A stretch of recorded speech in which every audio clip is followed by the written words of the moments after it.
that on a storyboard for each of the consumers. We also have a copy for you guys to see. So I'd encourage you to please check those out if you have not seen them before. They're just incredible. So our first session tonight, A View from the Streets. And what I'm going to do is just, can we grab that door? Thank you. So what we're going to do is just ask them questions, and I told everybody up here this is really casual. And I'm going to start with our outreach coordinators. Just ask you guys some questions and speak from the heart. Okay, no right or wrong answer. So I think a lot of us wonder really what goes on behind the scenes, with Phoenix, and that's really the purpose of this exercise. So, as coordinators, what is a day in the life like as a member of the outreach team? So, help us understand what you do, maybe how you interact with individuals that could benefit from the support and the services that Phoenix provides. Oh, you're gonna look at me. You start. And first off, I would say, please, let's do some introductions. So I'll start on the end here. With me? Yes. I'm sorry. My name is Amanda. I am an outreach specialist and rapid rehousing specialist. Do you want me to keep going, or do you want to introduce and then, or do you want me to tell you? I'm sorry, I can't see you. I like to be able to look at people. I'm gonna come over here. There you go. Darcy, I always told Darcy I have to sit like right in front of her so I can see what is happening. You just start and everybody will. Okay, there you go. Cody, go ahead. I am Cody. I am also an outreach specialist on the PATH and Rapid Rehousing team. I'm Darcy Eberly. I am the Outreach and Rapid Rehousing Program Manager. Darcy Eberly. You're very soft spoken, so I'm letting the. It's like, oh my God, what happened? That's not said very often. I can speak up. I'm Susan. I'm one of the residents at New Hope Apartments. Mike, I'm a recovering alcoholic and an addict, and I've been with Phoenix as a consumer since summer 2016, and I'm still with them at New Hope Apartments.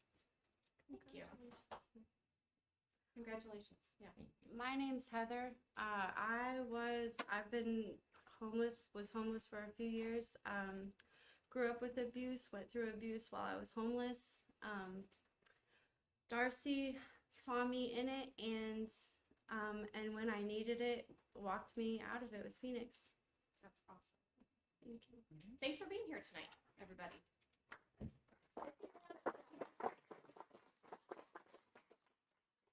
So, we got all the introductions out. I'll go back to my questions. I'll restart, okay? So, what is the day in the life like as a member of the outreach team? Help us understand what you do, how you interact with folks that could benefit from the supportive services that Phoenix provides. First of all, the day is never scheduled. You have it scheduled and it is blown to smithereens. So you have to make sure that you leave room for that. We start with our calls, listening to voicemails. That quickly is blown too because our consumers need us. We case manage, we transport, we apply for IDs, social security cards. We do a lot of counseling. A lot of them can be in mental health crisis or, having an issue. So we do a lot of that. Finding homes, getting them into shelters. Right now it is super hard. It's wintertime. Shelters are full. We have to tell them either a shelter or I can give you a tent. A lot of case management, getting them by, trying to get them what they need in order to be stable in their house and succeed. I think the biggest thing to know is we are where we are needed. Mm-hmm. Whether that is out in the community, in our office, at a consumer's apartment that we have housed. Like she said, we start out with a tentative schedule, and we don't usually follow it. No. But we are where we are needed and with who needs us in that moment. So what are some of those needs that you're talking about that might shift your priorities on a whim? So with some of those needs can be at a moment's notice, like both Darcy and Amanda have already attributed to. Some of those needs could be a consumer calls Amanda, calls myself, or one of our other team members and says, I am running low on socks. I've been in the same jeans for the last 3 weeks, hats, basic feminine products. Those kinds of things are the things that our outreach team is able to go out in the community and help supply those that are in need. One of the biggest things that we are able to support our homeless community with is with our outreach vehicles, is what I'm going to call them instead of company vehicles. I'll call them our outreach vehicles. Is with those, we are highly equipped with numerous hot hands, toe warmers, insulated hats, things to help those consumers survive on the daily. Because, like, I will reiterate what Amanda has already said, a lot of times you will get pushback from the shelters, from Center for Prevention of Abuse, that they may not have availability for that current night. So we need to do our best to make sure that we are assisting that consumer for that night to make sure that they're going to make it through to that next day. And we don't have a lot of shelters in the area that will serve men. We have the Peoria Rescue Ministries and we have the Safety Net. So if they're full, our men are just left out. I mean, we can get our women into the Esther House or the Dream Center, or the Family Center, but our poor men are just, we have to serve them what we can and make sure that they're safe. Blankets, our whole outreach car is full of stuff in the back seat. If I see them, I stop. I've been known to stop traffic and jump out and give people what they need. I mean, we meet them where they are, what we can give them. We don't pass judgment. I was actually on the riverfront the other day and I was asked for crack pipes, needles. I had to refer them somewhere else. No judgment. I said, you just are going to have to call Jolt. We don't do that sort of thing. So we meet them where they are. There's never a time that I don't go down on the riverfront that I don't get a hug from both of my consumers that are down there. They're so appreciative of everything. I hear you talking. I mean, what you're describing is really about, like you said, meeting people where they are, and that takes some time, maybe. Trust building has to take place. So how do you build trust? I personally treat them like they're human. They're no different than anyone else. I carry on conversations with them like they would be my mom or my dad or my friend or anyone else. You just have to. I think Darcy in the car today said it best about the homeless. We refer to them as the homeless, but we forget that they're human just like we are. So we have to treat them with respect. They have feelings, they have opinions, they have rights and everything else. And we have to remember that they do have those things. And you just have to keep going back time after time after time. And maybe the first time they wave you away and walk away and okay. And then you go back and eventually they might say hi and what's your name? And, you know, it can take weeks, months, years, you know, for them to trust us. And you don't become homeless because you've had an easy life. Right. They all have different traumas, different backgrounds. And so you just have to go slow and get to know them. A lot of them do not have families, so we are the positive person that they see on a daily basis or that they can reach out to on a daily basis when needed. And that's where I will add with what Amanda just said, that's where in those cases and scenarios, that's where us being that person for them, letting them know, hey, if you need something, you just need someone to talk to, here's my card, call me, you know, it's not going to hurt for me to come out and see you, meet with you, because you don't have nobody. Like Amanda said, a lot of them suffer from not having family support or having family at all. So with that being said, that is letting them know we're here for you, not passing any type of judgment whatsoever, letting them know you've got somebody in your corner and I am here to help. What is considered a win? So as a outreach coordinator, what does a good day look like? What's a good outcome when you've been working with someone? I will answer that because I'm pretty proud. I just housed 2 families that had multiple kids And it was one family has 6 kids and she's pregnant with twins, and another one has 9 kids. And the city of Peoria came in right when we were gonna do a lease up and said, you can't have that many kids in a 4-bedroom house. So we had to hurry up and figure something else out. And I got them both housed out of the shelters, off the streets, in their house. Wow.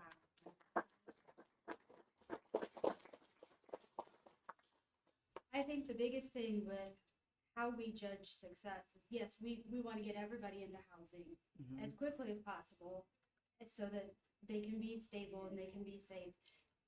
But a win is even just that their life is slightly better than it was the day before. Mhm. You know, I had a conversation with another case manager and we were very excited because the consumer said, well, I'm smoking more weed now and not doing as much crack. Mhm. That's a win. That's a win. Mhm. His life is better. So you can't judge a win by necessarily what we think the win should be. It's what our clients think the win is. Right. And then we share that with them. Mhm. Or the heroin addict that I house that is a functioning heroin addict, and he works every single day, 3rd shift, and he can keep a stable house. That's his choice. I'm cool with it. You do what you're supposed to do. So let's talk a little bit about why the model really here is housing first, right? So let's talk about why that is so effective. Housing first is the idea that you don't have to work up or earn your housing. Everybody has the right to have a roof over their head and a bed to sleep in. That is just a basic right. Housing first believes that we get them stable, we get them in that safe space, and then we work on everything else. Do they want to gain sobriety? Okay. Do they have a mental health condition that they have not seen a doctor and have not had medication for a couple of years? Then we get them to a doctor. Do they have teeth that need filled or pulled, or, you know, we cannot expect people to function stably when they don't live stable. You know, how do you expect somebody to, you know, say they want to be clean and sober if you don't have a warm bed to detox in? If you don't even have a bathroom to throw up in? Detox is terrible, you know? We Let's get 'em talk where they about need the to be. address. These people don't have an address. They don't have a place to get mail. They don't have phones where they can get those phone calls from their doctor to remind them that they have an appointment the next day. They don't have these things. So getting them in a house, then they can get their mail, then they can get a phone, then they can get low income internet to be able to communicate with people. They have that address, they have that communication where jobs can call them. They don't have to use our email address in order to get contact with people. So housing really is sort of that first domino that allows so many other things to fall into place. Yes. First step, right? Does Phoenix have any prerequisites for No. housing? No. Be homeless. Mhm. That's I don't it. know if everybody caught that. That's kind of a big deal, right? There's no prerequisites. You don't have to do X, Y, Z in order to have housing. That's huge.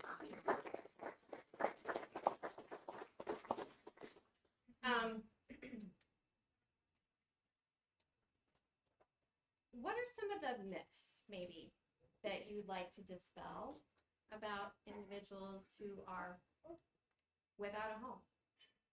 I think the biggest one for me is that the homeless people that you see are not always trying to hose the public. It just is not true.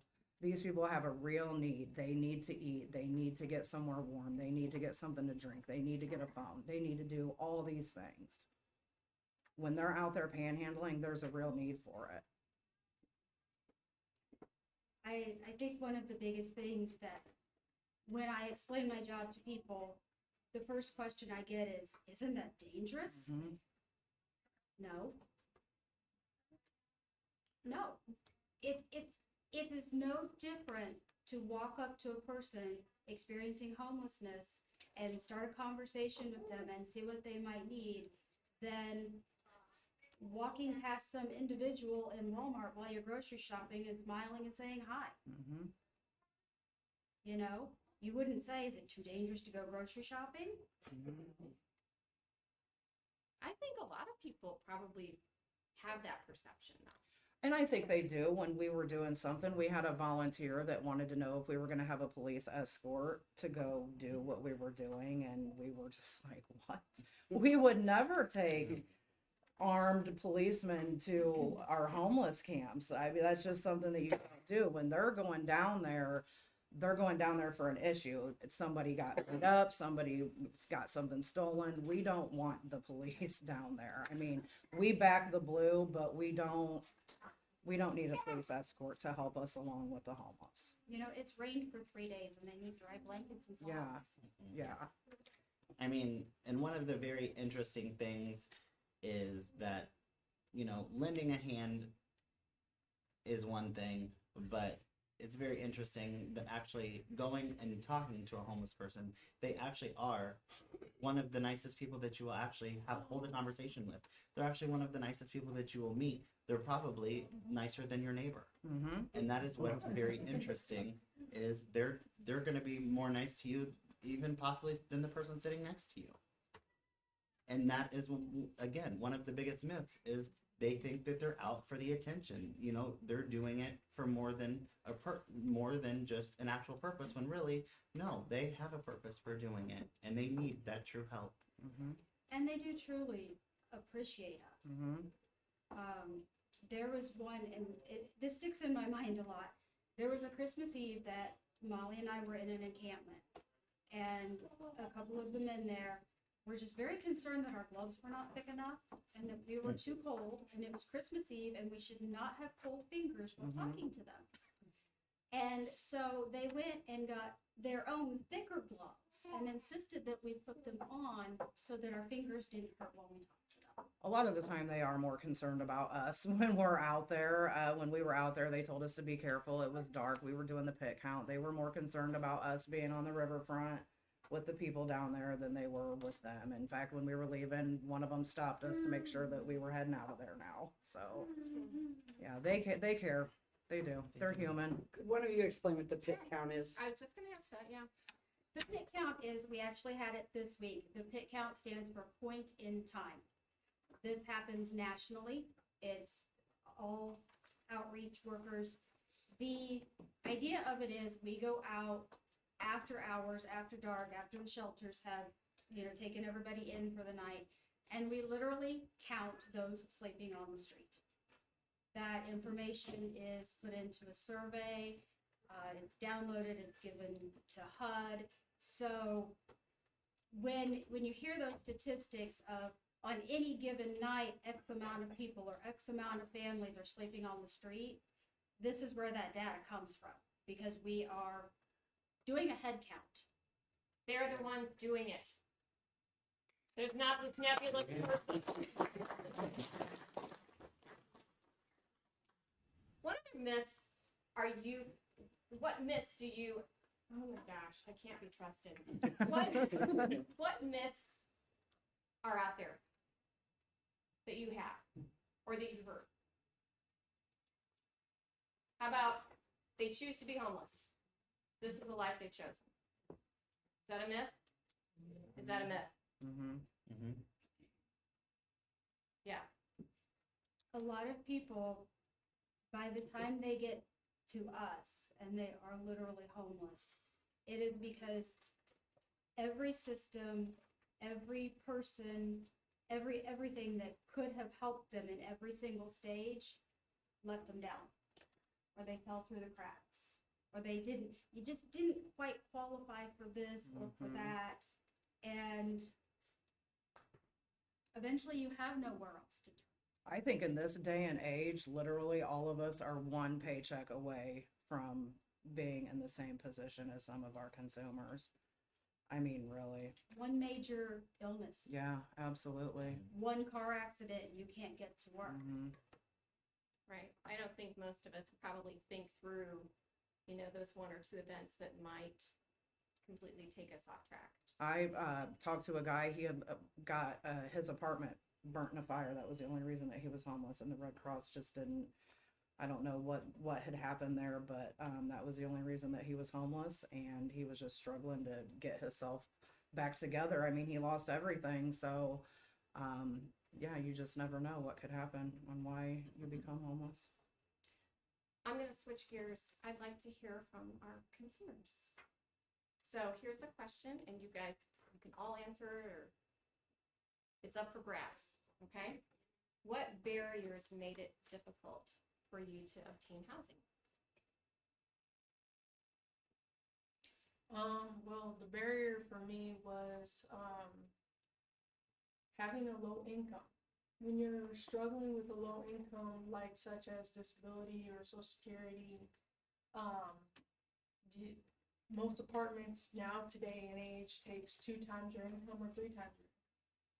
And you're even very lucky to get into housing, as far as Section 8 or just even a voucher for that matter. So it's very, very difficult. And this is not my first rodeo of being homeless. I was homeless twice. I came to Peoria the first time to try to get housing and didn't succeed. And this is my second time and I succeed within 3 months of being homeless. So, I mean, just the low income is very difficult. And even if some consumers don't even have a job. So it's like what am I supposed to do? Right. So the term affordable housing, Mm-hmm. that's what we're really referring to, is Yeah. the lack of affordable housing. Yeah. Okay. Anyone else can answer? I know for me, it was very depressing once you become homeless. Kind of what you guys touched on about being seen as like less than human. So that even at a shelter, there were words used like, oh, you have caseworkers and we're here to help you. And, you know, we'll do the steps to make sure that this is like accessible to you. But they felt very much just like empty words to where there wasn't a lot of follow through. So it was very frustrating to feel like, you know, to have it, to know that it's not through anything that you did wrong, but that you became homeless, and that once you are, it just feels almost like you're trapped. Mm-hmm. And that was truly a lot of it for me personally, along with going through other, you know, just other things on top of that. But just what you guys touched on about like not even having I mean, you have a cot to lay in, but not having like just your personal safety, because that's what's so big about having a home is those are 4 walls that you can be like safe from the world in. And when you don't have that, it's very hard to think through anything else in terms of like your human life if you don't even have like just that physical safety. And then the people that you're supposed to be able to talk to, it's almost impossible when you do feel like you're being overlooked. And I don't know if that's just something about just like psychology, or I know that it's like impossible work, in the sense that I know it demands so much of you. Like you have to be truly selfless. Well, you mentioned, you know, being in a shelter and you got a place to sleep, but that's, I don't know, I'm trying to picture, right? It's not your 4 walls, it's someone else's 4 walls that you're sharing with other people that you don't know. I don't know that that would be truly restful sleep. Mm-hmm. Wondering if anyone's gonna take anything that belongs to you Mm-hmm. or anything else, right? And thinking beyond that is really hard, because the next, and that's a little baby that belongs to you, isn't it? Mhm. Oh, so cute. So, you know, thinking beyond anything besides, okay, where am I going to sleep for the next 24 hours, right? So it's a really short time period to kind of. Yeah, that's exactly it. Like you don't really have, to me it felt like not really room to breathe. And then nonetheless, like, so if you can't even breathe and like just be in your body, it's very hard to think ahead and like think outside of it. Like you said, And so, Because that it's a lot. consumes so much of your time and energy Mhm. and worry. Yeah. Mhm. It's a lot. Mike, any barriers that you faced?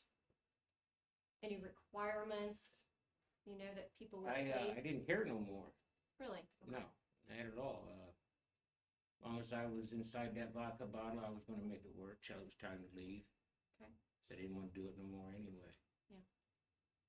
What was But- the turning point? Well, that's where the Phoenix found me and said, we got to get the roof over your head, and I've been around the block and down the alley. I know that bullshit, and it was a scam or something to it.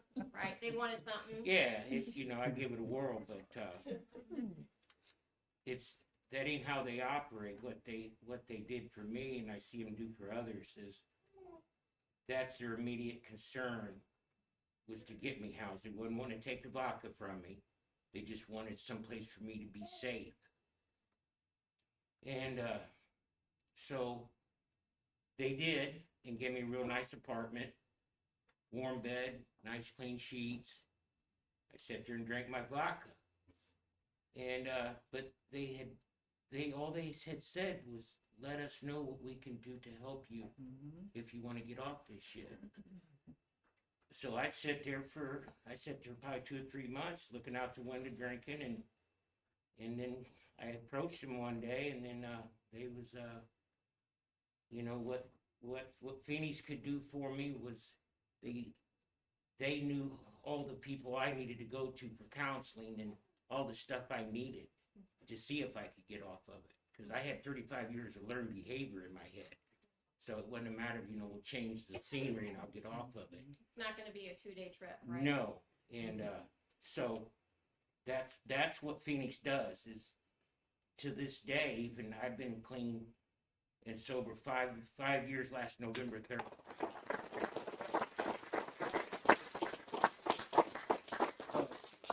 The thing of it is with Phoenix is you guys should see how they operate, because they don't stop.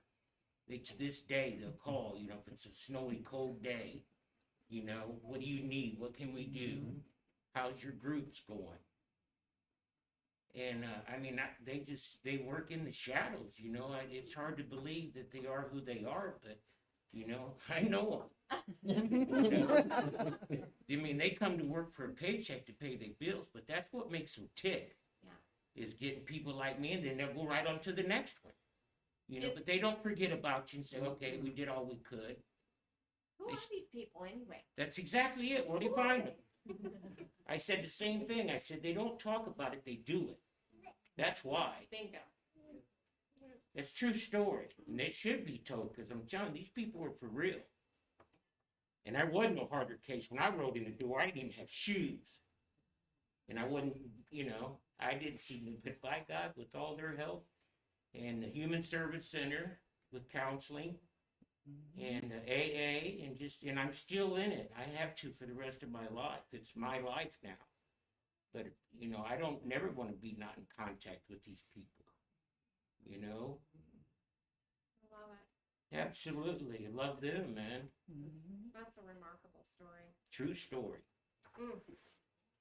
I don't think I can really ask you any more questions.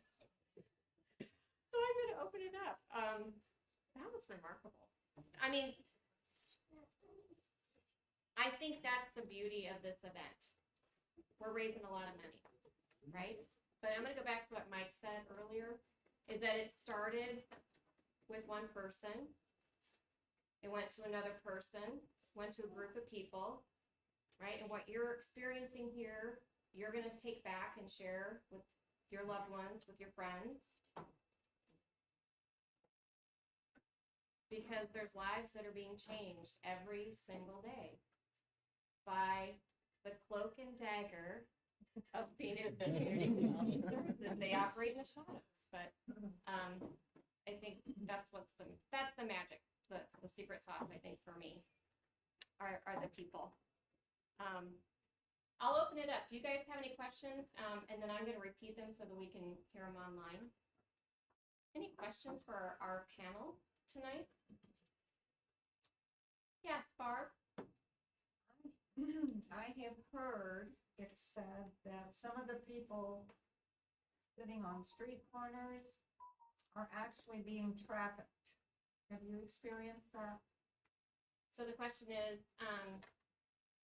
hearing that some people, panhandling or out on the streets are being trafficked. So, Actually, I would say if we could hold that question, the next speaker is coming to talk exactly about that issue. 8:30. So would you mind if we held that so that that's exactly part of what she's gonna talk about? Okay. Yeah, so Sarah Runyon's gonna come at 8:30 and thank you for reminding me. Yes. I knew that. She'll give the story. Good. Other questions? Yes. Just wondering what everybody's thoughts are up there with the fencing that they put up under the bridge, that I don't see any solid purpose, sort of saving face for the city, right over here. Question about the fencing under the bridge, right out here by Riverflex. What it's there for, what purpose it serves. Well, no, I mean, I think it's meant, that got put in the spotlight when everybody was staying down there. That's a group that we've been working with for a long time and continue to. The We encampment? asked the public to kind of stop dropping things everywhere, but we continue to just go down with a couple of us. Okay. Now, when we went down last year, it's all fenced in. And so I'm just curious what your thoughts are of how impactful it is. Like, I talked to some people that were trying to stay in parking decks because that area was no longer accessible, and they're getting kicked out at sunrise. You know, and so all it did was block some of the best shelter that they had to get into because it became a public awareness thing. And so I'm just curious, is there something I'm missing, or was that just a huge waste of money that could have helped people and instead blocked them from having a shelter? So the question is really around blocking off what could be shelter from the elements under the bridge. So Yeah, I wanted to actually go ahead and answer that. So, that actually, the city actually helped us down there. So I know some of it is, you know, the putting the fence up kind of sends the wrong message. But that was an encampment that was growing in numbers, and it was growing with some of the unruly behavior that was going on. An example, during COVID, access to a place to take care of your personal hygiene was the trouble. So here we got the city to take porta potties down there, and then one got burnt down to the ground. So there was a need to intervene because it was just kind of growing and getting, some stuff was getting out of hand. So it was actually a very thoughtful and planned approach. The city actually provided funding for our team to go in and relocate all the people who were living in that encampment last December. This was a huge feat. Our team moved them all in, I think, 2 days into a hotel, and then worked with each of them individually to get them into permanent housing. So the vast majority of the folks that were in that encampment at the time were ultimately placed into permanent housing, which is what we want, right? Because that ends the homelessness. And then the issue was still that that property actually is the right-of-way to I-74 owned by the Illinois Department of Transportation. And so there was a decision made to fence it off to prevent an encampment from coming down there. But I do think it's important to understand, in years ago, the first tendency would have been to come in and bulldoze. And that is not what happened. It was very engaging with us. There was a lot of dignity and respect to the relocation of the people who were living there, recognizing that that was their home at the time. So, you know, we got the city to agree that they were allowed the same 72-hour notice that somebody else is, right, when the house is being condemned. And so it was a pretty planned and positive relocation of that. You know, unfortunately, whether or not we like it, encampments will also move and reemerge. And so I think the issue is that we just have to keep, you know, addressing the encampments as we go along. You know, the team talked about some of that progressive engagement. There's a very long-standing encampment down on the riverfront in the city of Pekin that has been there for years. And that is an example that, you know, we've had our outreach team in place since 2015, and it took a couple of years before we could engage anybody living in that encampment. You know, and it just takes time to keep coming back. And so that happens to be a place where the encampment is still in place, but they're also not kind of being unruly and committing, you know, having some of the crimes that were being committed. So we still wish they hadn't fenced it, you know, and stuff, but I just want to make sure that we understand that they helped as much in a way that they might not have years before. I'm glad I asked the question. Yeah. be frank, it really pissed me off. Yep. When I went down there to see if they needed any help, and it was all fenced in, you know. But it sounds like they were a lot more respectful than it seemed, the Yep. impression I had. Yep, absolutely. Good And, question. and it was this team that moved all of them, so I think they deserve a round of applause.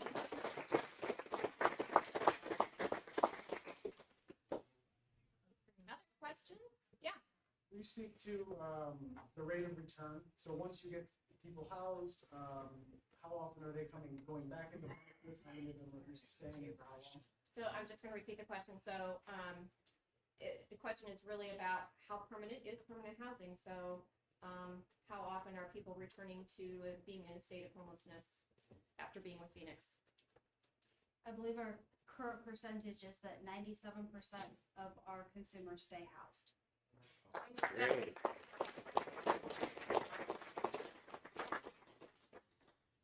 Thanks, Zach. Can I add to something? Yes.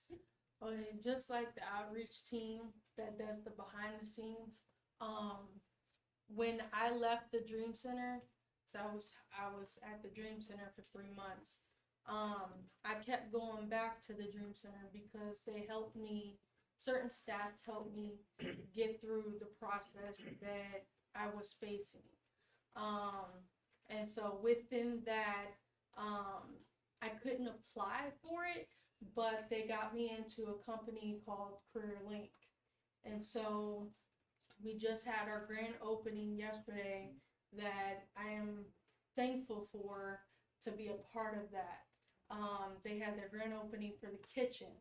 And so not only that the homeless, but we're also feeding thousands and thousands of people in that kitchen per day. So it's like we're behind the scenes as well, giving back to the community. But I wanted to share that because what I've received, I'm also trying to give back as well, because I'm just a thankful person and to be in the situation that I am today. And tell everybody what you told me, that you just, you completed a certification. Phoenix had what they call, I guess it's an every year type of thing. They have a 10-year, 10-hour OSHA training. So I completed that in September and got certified. So I have a card. It's good for 3 years. Also, I completed food handling class. So that I have a license for as far as sanitary license. You go, girl. So I'm doing things, but if it wasn't for the housing, because housing is your foundation. And if you don't have that stable foundation, then everything is just not going to come into play. And that housing is basically is what people really desperately need. And so if anything that I can do to give back behind the scenes, then I'm going to go forth and do it. And I don't need any recognition for it as far as volunteering or doing anything of the necessary. But if it wasn't for these good group of people and Carrie as well, I wouldn't be as a strong person as I am today. Tell me about your dreams. What do you hope to accomplish? Just look forward in time. I'm hoping that one day, I'll be able to succeed of, I always have a dream that I want my own house. Like it could be just maybe a 2-bedroom house, like a little side house Little ranch next to the, style, yeah. That's always my dream goal. And that's kind of where my mindset is, but also too, my also big time dream is to get my driver's license as well. I'm working on that. Yeah. So I mean, if I can pass an OSHA training class and a food handling, I'm pretty sure I can pass the written test. Right, Mike? You can pass those, you can do anything, right? Yeah. How about you? Me, thankfully, I had a couple deaths that really drove me to the vodka. So I told myself if I tried to get clean and sober, all I wanted was to be okay, just to be able to be okay. And thanks to Phoenix and the HSC and all the other people, that's what I am now. So You're okay. I'm okay. What is the next few years? What are your dreams? What do you hope to accomplish? To stay clean and sober and to enjoy my sobriety, you know, because it's been so many years since, you know, everything's new. You know, I still wake up in the middle of the night, can't go back to sleep because I can't believe it.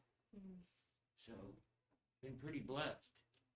I will give Mike a shout out. Mike has agreed to join our board of trustees as the representative for our Love it. consumers. That's So- outstanding.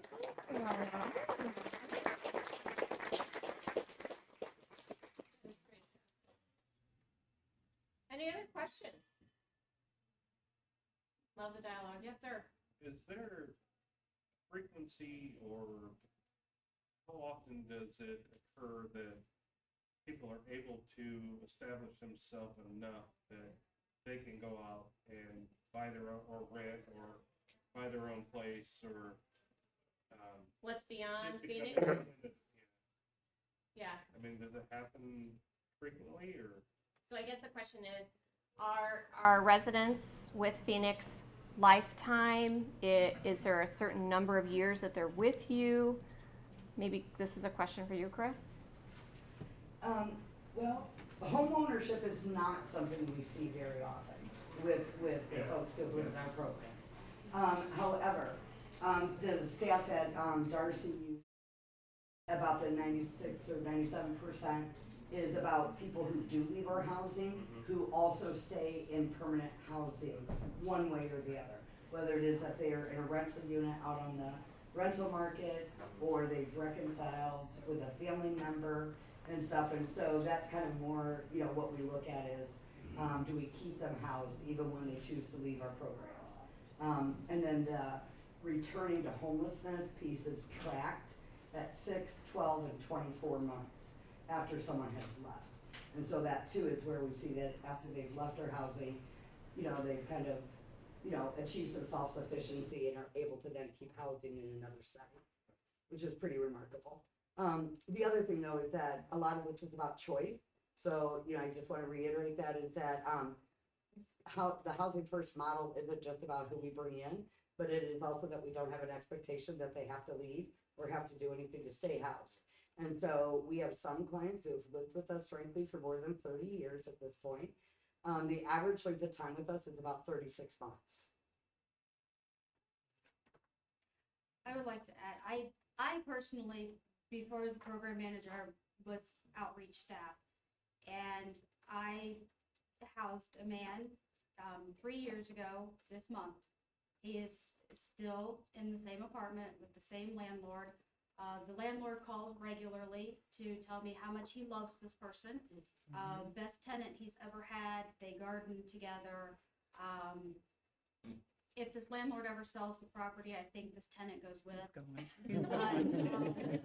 He's a permanent fixture. Yeah, and the landlord's happy, the tenant is happy. He still calls me frequently to let me know that he's okay. Even though we haven't assisted him in 2 years now. And so, yeah, go ahead, Mike. The landlady of New Hope, Miss Reddy back there.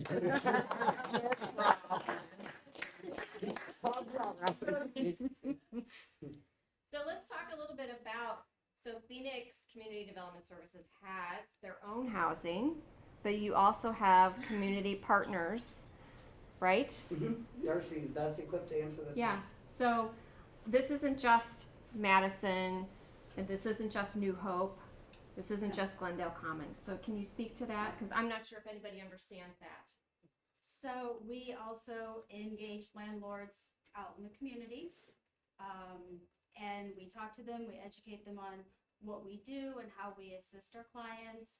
And our clients sign a lease, just like you or I would. And they live out in the community, not in one of our properties. And a lot of them stay where they are once we've ended. And so what's your role in that relationship? In that lease? In the lease part of it, there's nothing between us. It is a legal contract between the consumer and the landlord. We are there as an advocate, Mhm. for, I mean, definitely for the consumer, but also for the landlord. Mhm. Just to kind of bridge that gap. And when you first go into housing, this is a new situation. It is not a smooth transition. Sometimes there are some bumps and mountains to overcome. And, you know, so we work with our clients on what it's like to live within, say, a building setting. So is this sort of rules of the road, so to speak, expectations on behavior? Right, Things you like know, that. you know, yes, you have the right to be up at 4 a.m., Mhm. but, you know, please don't play your drum set at 4 a.m. Right. because you have neighbors on either side of you. Right. These sort of things. Sure. You know, and then, of course, if the landlord is concerned about anything that's going on, then we can explain to the landlord, you know, this is just one of those little bumps in the road, and, you know, please call us if anything's going on. We'll go talk to our consumer, and, you know, we advocate for everybody. Mhm. I would add 2 points. Yes. One very important point is that there is a lot of affordable housing in Peoria. It does not mean that it is safe housing. Mhm. It does not mean that it would meet the quality of living for anybody. So one of our roles is to ensure that prior to moving anybody into any private property, we conduct a housing quality inspection in accordance with HUD rules. And so that's some of that advocating that we do. You know, if there are things in that apartment or rental unit that need to be brought up to code, we will facilitate that happening before somebody is allowed to move in there. And then the other part is that we do have some grants that allow us to provide short-term rental assistance.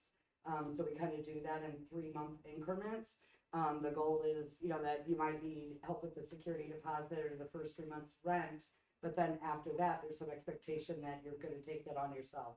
So we'll do, again, some of identifying what do they need to reach that level of self-sufficiency where they don't need rental assistance from us anymore, and stuff. And so it's a pretty successful program. And we do not choose for our clients. Mm-mm. This Correct. is, it is never, I make the decision and tell somebody what they're going to do. The clients go with us, we look Mhm. at the apartment. If it's something that they don't like or they don't feel comfortable with the area, then we move on to the next and to the next. And I think as being case managers, you kind of have to feel out like my mom with the kids, I didn't want to put her in an area that was going to be a little bit more risque for the teenage kids with everything that's going on. So you got to kind of think Know your about, audience. yeah, yeah, definitely. What I'm picking up on throughout this entire conversation is it is completely you are in the driver's seat. You are in the driver's seat. You are in the driver's seat. You get to make the choices and the decisions about what you do, where you live, what services you accept. And I think that is a real difference maker. And that builds trust. Hmm.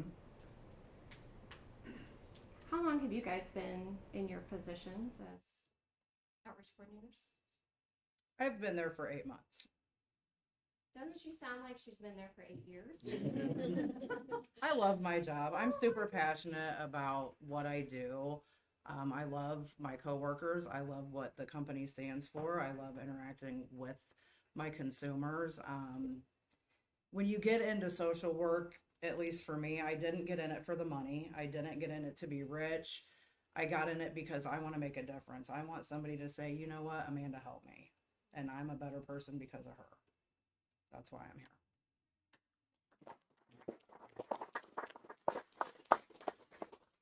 Hello.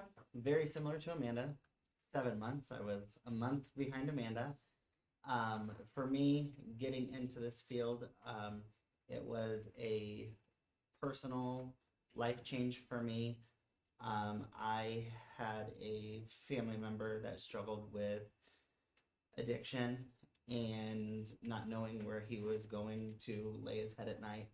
So for me, it was wanting to, after losing him to his addiction in June of 2021, it was pursuing to help others, to get them off the street, get them to a safer place, whether, like we've already previously mentioned, If it is, I can take you to get a screening, get a clean needle. As long as I know that I'm doing that for that person, it makes me feel good to know that I'm doing something for that person in that community. But to know that my ultimate goal is to eventually be on the same playing field as Amanda and Darcy, of actually housing these consumers at their level, that is my ultimate goal.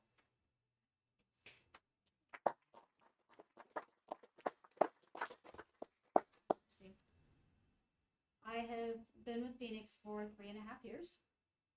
I got into this line of work. I struggled to leave an abusive marriage. I was at the Center for Prevention of Abuse Shelter. And I was told by the counselors there that I had a way of talking to people that they trusted me. And they said, you know, you should think about this line of work. And I thought, are you crazy? I don't even know what I'm going to do 15 minutes from now. And, but it was always kind of in the back of my mind that somebody saw something in me. Because when you're leaving abuse, you feel about an inch tall. And you don't think that you're capable of helping anybody. So fast forward a couple of years, and I met my now husband, and I talked about, I should finish my bachelor's degree. This is what I want to do. And he was a dog with a bone, and it was, have you filled out your FAFSA? And after 3 weeks of that, he dropped the laptop and said, we're going to do this. And then it was, have you applied and have you signed up for classes? I signed up for classes 2 weeks before the semester started, literally to shut him up. Because I still thought I couldn't do it. I couldn't do it. And I did do it. And I graduated. And within months of graduating, Molly hired me. And within 2 weeks, it was like, this is just where I'm supposed to be. This is what I'm supposed to do. I think that was it for me too. Once I got in, I was like, this is it. Yep. This is my calling. And you've got people that supported you even when you didn't think you could do it, Oh, yeah. obviously. Oh, yeah. I mean, when you have had anybody in your life tell you day in and day out that you are nothing and you won't be anything, and you should thank them that you know, even have food in the refrigerator. There's always this little voice back here that says, you can't do that. You know, stop thinking you're important. You can't do that. But the more people you have that keep saying, you can do it, keep going, take that next step, the voice gets quieter, you know, and then you get strong enough to just tell the voice, shut up, you know, and Heather is one of the first people that I met when I took this job. That's how long we've worked together. Really? Yeah, and I took a page from my husband and was a dog with bone, and just was always right there. You know, she'd turn a corner. Hi. How you doing today? And eventually she trusted me. And I'm thrilled that she's sitting out here with us tonight. Thank you. That's, see what you can do? I mean, yeah, I I don't. don't mean to make you cry. No, I've been like this the whole time. It just that really is all it takes. So is just it's easy, I think, to forget yourself. Well, there's a couple of things at play because I don't think a lot of people like to focus on like this country's history and how it was built, but I do believe it was built on inequality. So that's a lot of what like sets the grounds for all of this today. So it's all too easy, like if you've been through that type of abuse and felt it personally, like Darcy said, like to kind of just start to question it yourself at some point. And I'd like to think like no matter what we call it, it does feel almost like a religious experience when you just meet that person that just won't see it that way, won't let you see it that way, won't let you forget it, like not even for a second. It's almost annoying sometimes at first because it's so much the opposite of what like you might have gotten used to operating like. But yeah, I truly did. It was just very easy to talk to you from the jump. And something else too, like you were kind of mentioning how it's just like you have to be where you're needed, like no matter what. And that's truly how it felt for me, even like from the first time I met her, because she came up to me in this situation I was in where like I wasn't able to like have a guard around her just based off of the situation I was in, and she had like no regard for like there was no pretense, like, you know what I mean? It felt very like natural to talk to her because she really didn't care about like who was around or who didn't want her to talk to me. So it was just it's hard not to trust somebody when you can tell that they're that genuine about it. And they value. She values you. Can I say something? Absolutely. Them too. I experienced it before in my past, but I didn't know it was going to be in my present. So I've been dealing with a lot of things, and so coming up here is kind of nerve-wracking. I'm going through a domestic, and one of the things that really stood out to me is Carrie's my case manager, and she called Darcy. She said, I trust Darcy, and you got to talk to her about this. So she called Darcy, and I explained my situation, what was going on, and I felt like that I caused it, but really, to be honest, she said, no, you were the victim in this. You didn't cause any of this. What they did was wrong. And so it broadened my eyes, and still to this day I'm having problems. Sorry. You're doing great.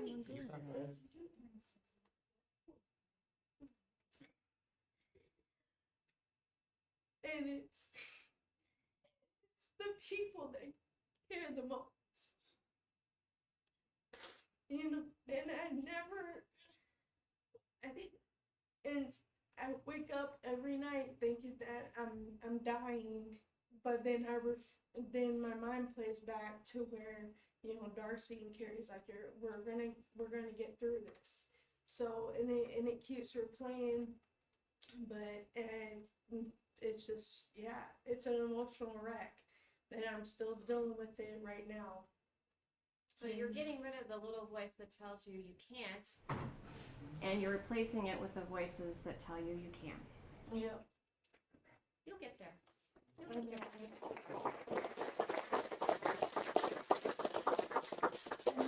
We can be very loud voices. Yeah. Tell them.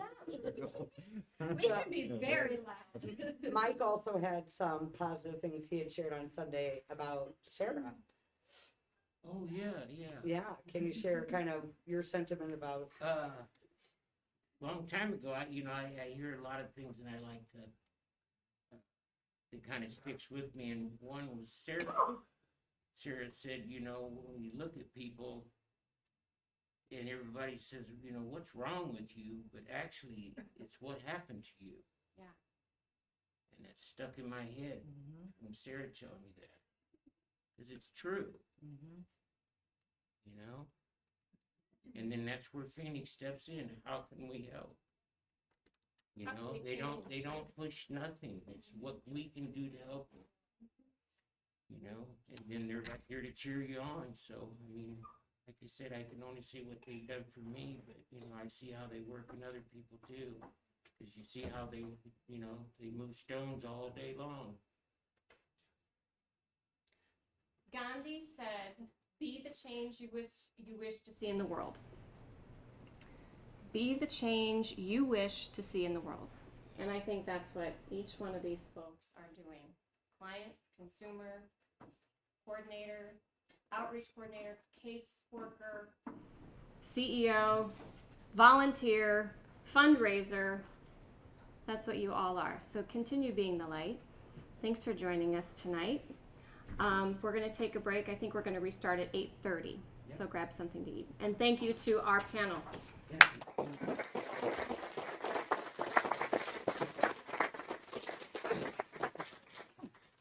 Awesome. Thank you. Thank you so much.